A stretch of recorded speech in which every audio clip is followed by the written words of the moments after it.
Want to move on to the feature bout now. Great fight. One of my favorite fighters, Diego Lopes, is quickly becoming one of my favorite fighters to watch. too. The guy is ultra exciting. The haircut, I mean, everything. Bodied up. It just works Yeah, for him. yeah. The Diego Lopes experiment is working, and it's working in spades. Brian Ortega is really, really good. Yeah. He's one of the best submission artists that the UFC has had on their roster for a very long time. His striking looked better than it has before last night. And he looked like the true number 3 guy. He was carrying that position well. Diego Lopes just looks like he's a man on a mission, and he's getting better fight over fight. You know, this is a guy that took a short notice fight against Movsar Evloev, and you know, and almost submitted him. You know, he's a really, really high-level submission ace. He's got power in his hands, and I personally think that he could have finished the fight in the first round if he's kind of like Valentina. And even it's funny because he was in Alexa's corner, but he has a lot of similarities to Valentina in that, you know, oh, this is T-City, Triangle City. Guess what? I'm going to submit him.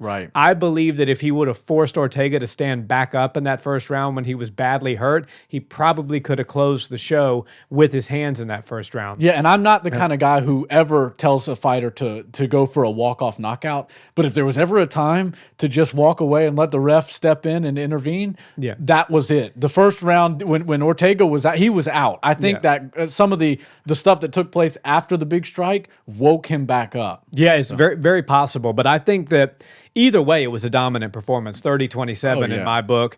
And this is against a guy who, you know, had Volkanovski dead to rights in a mounted guillotine. So, I mean, and that was prime Volkanovski. Brian Ortega is no slouch. And Dana White said to Diego Lopes after the fight immediately from the cage, congratulations, kid, you're now number 3. So we'll see where the rankings shake out, but usually you knock off the number 3 guy, you take his spot. Worst case scenario, you land at 4 or 5. But I think Diego Lopes is now on the short list of potential title challengers. Now, Aljo and Movsar have business coming up in a few weeks, so we'll see how that shakes out. We're also going to see what shakes out with Holloway and Topuria. There's a lot of moving parts at featherweight right now, but the bottom line is when you're a guy like Diego Lopes, who always goes for broke, always goes for the finish, always entertains the crowd, and most importantly to Dana, you know, Sean Shelby and the rest of the matchmaking team, always says yes when their phone number gets dialed, good things happen to them. And so I think we're going to see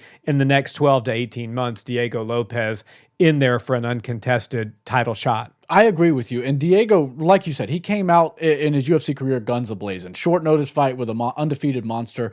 Comes out there and does way better than anybody's anticipating. People thought he was just going to get mopped up. You know, he was on the regional scene, and now he's fighting a guy who's got like 17 wins in a row, never lost. So it's one of those situations where you're biting off a lot, but you know, maybe something crazy happens. This is the craziest sport in the world, and somebody can have an off night, and you can have an on one, and everything can change. He lost that fight, but his stock went up. And you can tell by the trajectory of his career what they thought of that. You know, you do something for us, we're going to do some things for you. Now, it's not an easy road to get to the top of the UFC, but you're willing to take good fights. You're willing to take hard fights. So we're going to put you in there with the big names. We're going to you've got the look, you've got the fighting style. You kind of check all the boxes what we're looking for in a superstar. Now let's see if you're as good as advertised, because I think on paper you look really good, but let's make sure you can hang with the top of the wolf pack. After beating T-City, who has been a top 5 fighter in that division for, I'm going to say now. 4 years, at least, something around there. I mean, and he's been a staple in the division for even longer than that. But when you have a guy like that, and you're able to go beat him the way you beat him, the sky's the limit. You realize, okay, 45 is about to get some fresh blood. They're about to get some new faces, and I think they kind of need it. Obviously, Ilya came in. Now he's stolen the division. He's the king. Max Holloway, though, he's been there forever, and he's not going anywhere. So we do need to start. And Volkanovski, of course. Like those 3 guys that I just named, they've all kind of fought each other and lost and won against each other. So we do need to see some new faces, somebody that none of them have fought, and Diego's the perfect person to insert. I think the crowd loves him. I think he's got 2 countries that are pretty much behind him and wanting to see him do well. So very impressive performance for Diego. And one thing I will say is T-City deserves respect, and his performance was not bad. I'll tell you, T-City is like a different fighter every time he comes out there. And you said something about his striking. His striking looked great. Yeah. I think if that fight would have, it could have gone either way if the striking would have continued on that path. Diego's got more power, and he's a little bit more dynamic and agile and explosive.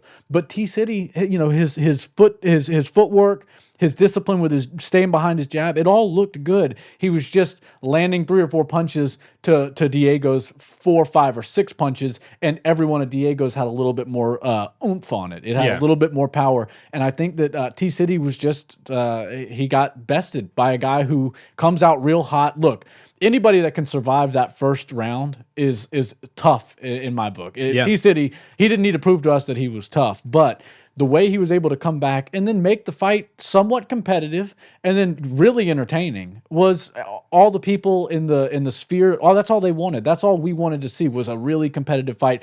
That was one that stuck out to people as like, oh, this one's going to be fun. It's going to be fun if it stays on the feet, and it's also going to be a lot of fun if these guys go to the ground and show us some high level black belt jiu-jitsu and submission grappling. Of course, we got a little bit of all of that, but Diego Lopes is no slouch. He's not afraid of the groundwork from T-City. He was willing to jump in there a couple of times during the fight, and T-City wasn't afraid to throw hands with him. So I think it was a great fight. I think leading up to that fight, there was no way it was going to be boring just because of the energy inside the sphere. But thank God for those guys, because while I found the main and co-main to be exciting and fun, a lot of people were a little disappointed in it. Dana was saying, if somebody was watching the fight, hopefully they checked out after the feature bout and didn't watch the main and co-main. I'm like, he said that? Yeah, he said something along those lines. I don't think he's bashing the guys. I just think he saw that Grasso and after Esteban Ribovic and the feature bout, Zellhuber, and then the feature bout in T-City versus Lopez. I mean, those were 2 just banger fights back to back. Right, and now you've got titles on the line, so there's always a more calculated approach to 5-round fights when there's a title on the line. Sugar had to be patient. Grasso had to be patient, and unfortunately, they just kind of laid an egg out there. But T-City and Diego Lopes definitely came out. They were looking for a bonus. Unfortunately, Ribovic and Zellhuber came out there and stole they had the show. To get it. They had to get that one exchange. I think in the late second round, was worth the $100,000 that Dana White had to give those guys to split for a bonus. Yeah, no doubt about that. And now I want to.